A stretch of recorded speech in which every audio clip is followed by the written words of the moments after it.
form part of a team of several providers to take care of Rich. What I know so far is he slumped on the bench.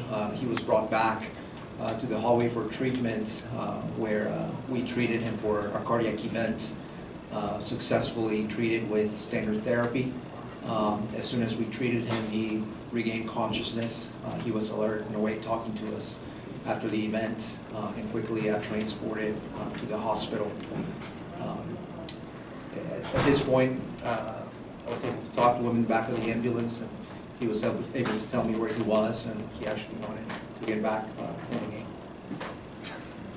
In layman's terms, what was the cardiac event, and was there a pre-existing condition?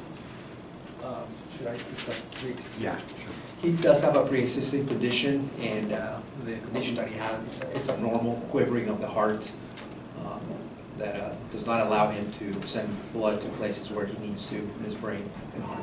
Was he feeling funny on Monday at all, and was he cleared to play today? Or on As far Sunday, as- rather? I'm not aware of him feeling funny here recently. What hospital was he taken to? St. Paul. St. Paul Hospital, UT Southwestern, St. Paul.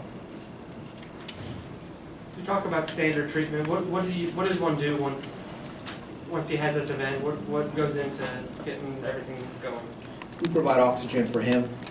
We started an IV. We did chest compressions on him and defibrillated him, provided some electricity to bring a rhythm back to his heart, and that was successful with one attempt, which is very reassuring. Do you have any official timeline of when and how long he needs to recover? At this point, I don't have a clear timeline. He's going to go to the hospital. I assume he's going to have extensive testing over the next day or so, and I assume more information will be available later on.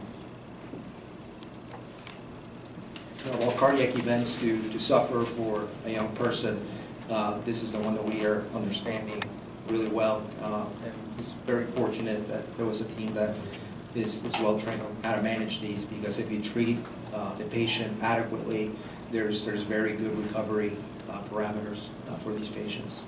What does it do to his long-term future? I mean, because he's had this issue before in terms of irregular situations. Once there's a cardiac event like this, it becomes a matter of trying to find a cause and addressing it. What this does to the future it's hard to say. There are many causes for this, and the doctors at UT Southwestern will do extensive testing to rule out the major causes of it and address them appropriately. This is obviously a very traumatic thing for all of us. None more so than the players and Lindy Ruff and our coaching staff. Our best wishes and prayers go out to Rich and his family. It's a pretty tough event, and you can kind of and it's really a tribute to the National Hockey League and our great friends John Davidson and the Columbus Blue Jackets that very quickly. It's a traumatic thing. Players don't want to play, and I don't blame them. We will, as I understand it, the game is suspended. The league sets the rules and of the how and the wherefores. I don't know exactly what they do, but this game will be replayed. And I can't guess, you guys, if they're going to do it. I don't want to say something I don't know for sure. Whether they replay it from this point or replay it in its entirety, I have no clue. That decision will get made by Commissioner Bettman and his people, and we'll abide by whatever rules and whatever they do. It's obviously a compressed schedule, will be difficult to do, but we'll all work together to do the right thing. And right now, all that matters is the care and well-being of Rich Peverley and his family, and our players and the Columbus Blue Jacket players. I want to thank John Davidson and his people for being as understanding as they've been, and they are. And once we know anything about tickets and when the game's going to be replayed, we'll certainly communicate that to everyone. Anything else? You know, personally, I thought the medical staff did an unbelievable job tonight. I mean, I was there firsthand. If it wasn't for our doctors and all the members reacting so quickly and so efficiently, I could be standing here with a different story, but they did an absolutely fabulous job. How did you know something was wrong? As soon as he came off the ice, he collapsed. I instantly stood on the bench and started screaming up in the crowd for a doctor. And actually there was I think one lady put her hand up. She had a Stars jersey on and said she was a doctor. I was just screaming to let the doctors know we needed somebody ASAP. And they were there ASAP, and I can tell you firsthand, it was an absolute marvel what they went through. How do you travel and play and do all that kind of stuff with the players? Well, you can't ask I had a discussion with the players first.